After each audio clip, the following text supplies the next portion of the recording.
Hello mga guys. O ito, inspection tayo ng ng ibang process, ha? This is another process for piping 56 inch 44.45 thickness. So this process will be done by SAW. Submerged arc welding. Tingnan natin sa loob.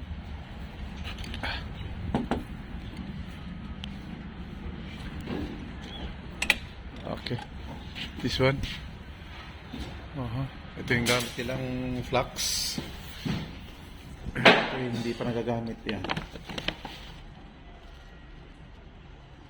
So wala lang kuryente ngayon. Electric yoke.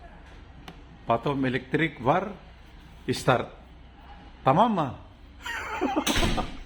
Tamam. Boldu. Yaksa. Yaksa. Okay.